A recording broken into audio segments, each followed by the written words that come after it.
Hello friends and dear students, welcome to my maths channel Mathscape. In today's video, we'll discuss about the real numbers and the number system. You know, number system is in 9th class and real number is in 10th class. Now, there is a common question between these two classes. Now, you know that we have to prove that root 5 is an irrational number. So, this is the question in both the classes 9th and 10th class में ये question हमारे पास है how to prove root 5 is an irrational number. और दूसरा इसी तरह से हमारे पास एक क्वेश्चन है prove that root 3 + 2 is an irrational number. तो ये दो क्वेश्चन हमारे पास हैं।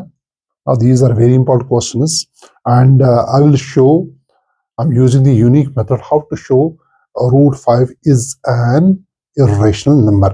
और जो यहाँ पर जो हम मेथड यहाँ यूज करेंगे हम now this will become the general method for all numbers। जो भी numbers हैं, for example sometimes we have to prove that root 3 is an irrational number, root 5 is irrational, root 7 is an irrational number।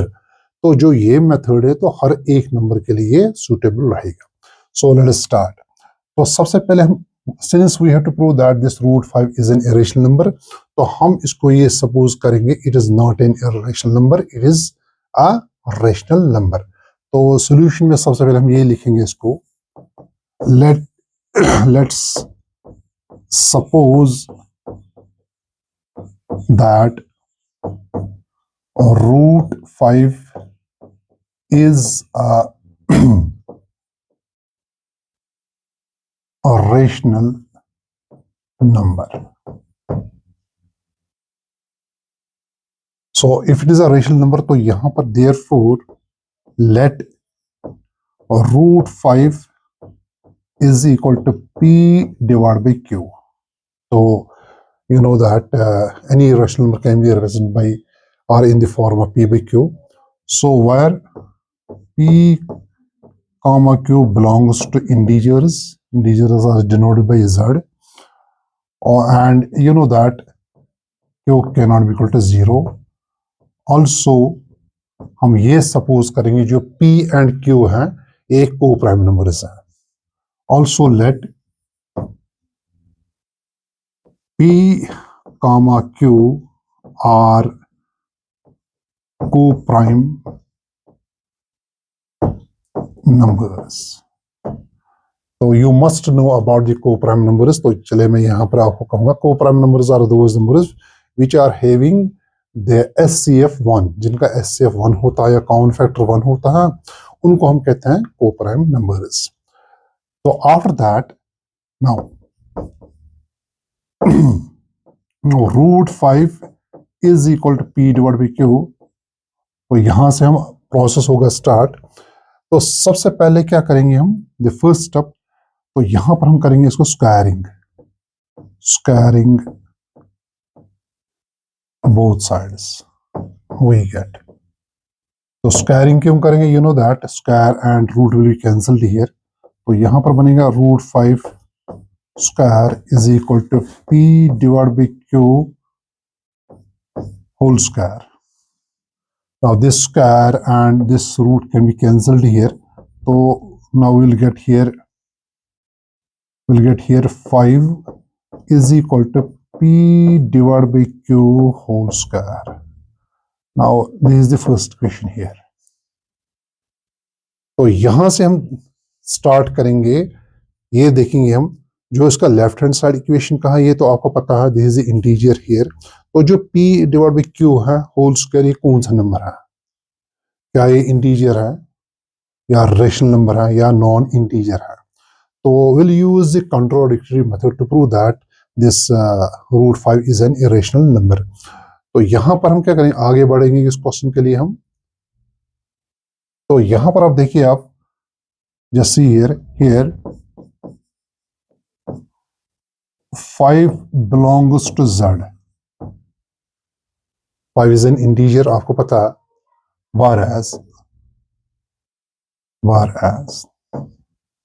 now P divided by Q whole square। अब हम देखेंगे P divided by Q whole square ये कौन सा number है। तो यहां पर will put some different values। So that will come to know that ये कौन सा नंबर है। तो फर्स्ट ऑफ ऑल हमने पहले ही सपोज करके रखा है ये जो p डिवाइड बाई q है वो कोप्राइम नंबर्स है, ठीक है।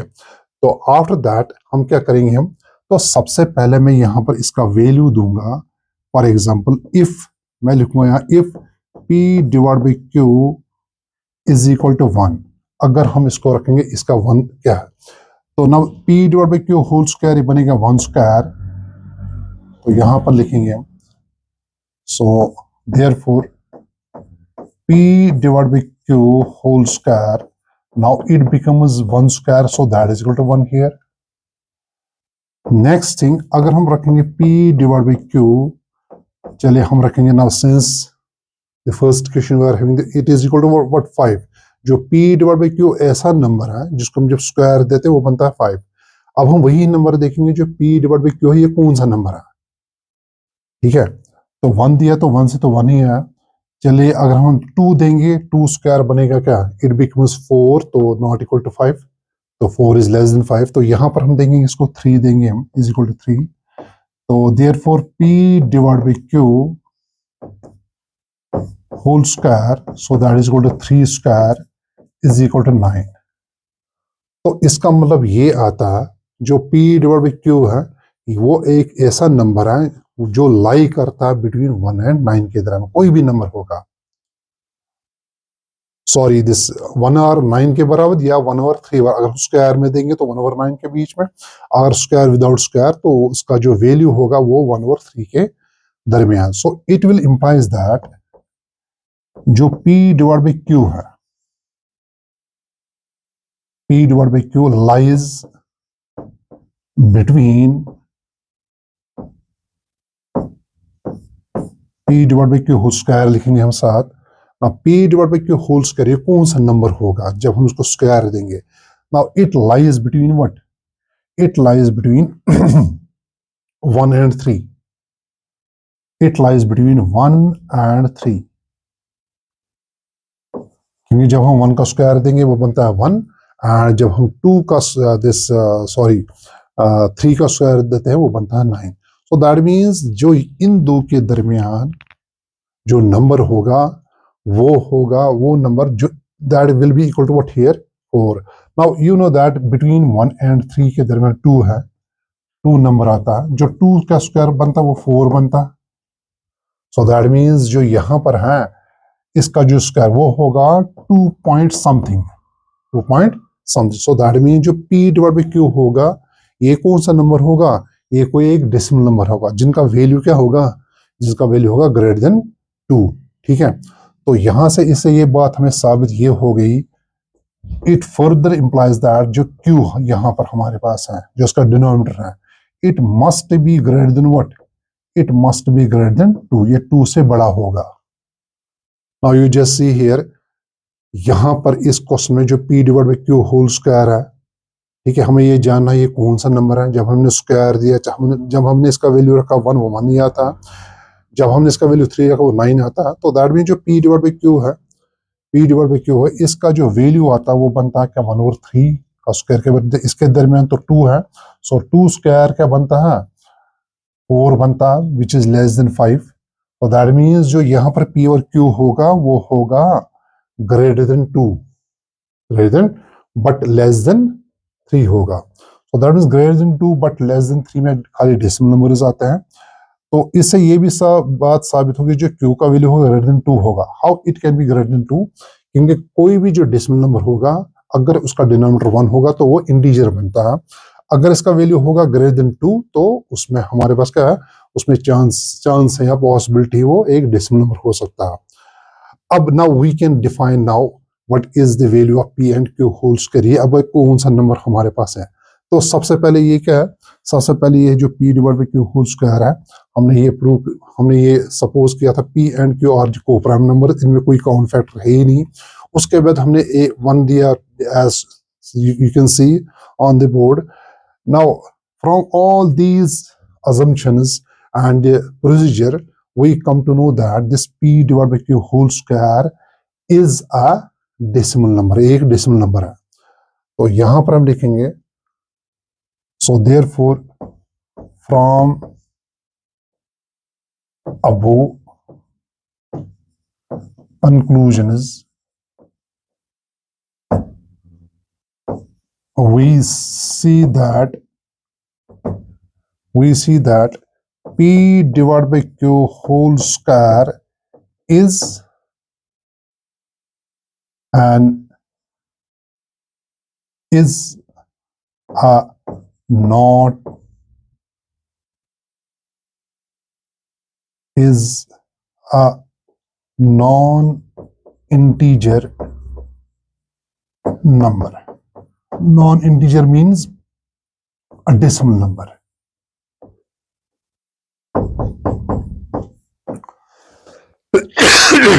तो यहां पर क्या है, सो पी जो सारे कंक्लूजन्स हैं उनसे ये बात सामने आ गई, जो p divide by q whole square है इज अ नॉन इंटीजर, वो एक नॉन इंटीजर नंबर है और हम इसको कह सकते हैं डेसिमल नंबर है।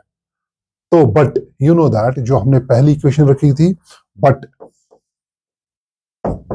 इन इक्वेशन फर्स्ट जो हमने फर्स्ट इक्वेशन रखी है, फॉर एग्जाम्पल यहाँ पर हमारे पास फर्स्ट इक्वेशन है, you can see here first equation में जो इसका लेफ्ट हैंड साइड है वो क्या है, वो इंटीजर है। तो जो p divide by q whole square हमें क्या निकला, ये नॉन इंटीजर है।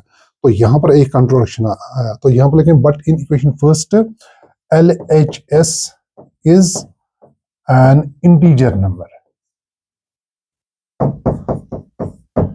so therefore this is a contradiction, ये एक contradiction आ गई। why this is a contradiction, because एक integer नहीं हो सकता किसके बराबर, नॉन इंटीजर के बराबर। an integer can't be equal to a non-integer number. So now this is a contradiction here, because an integer cannot be equal to a non-integer number. So therefore our supposition जो हमने suppose किया था, our supposition is wrong। जो हमने suppose किया था, हमने क्या सपोज किया था, हमने ये सपोज किया था जो √5 है वो एक रेशनल नंबर है। तो उसी बिना पर जब हमने ये क्वेश्चन को आगे बढ़ाया तो हमारा जो हमारी जो अजम्पशन यहाँ पर वो गलत निकली। तो because there is a contradiction means opposition, जो एक जनरलिटी है क्वेश्चन की वो खत्म हो गई। तो that means our supposition is wrong, hence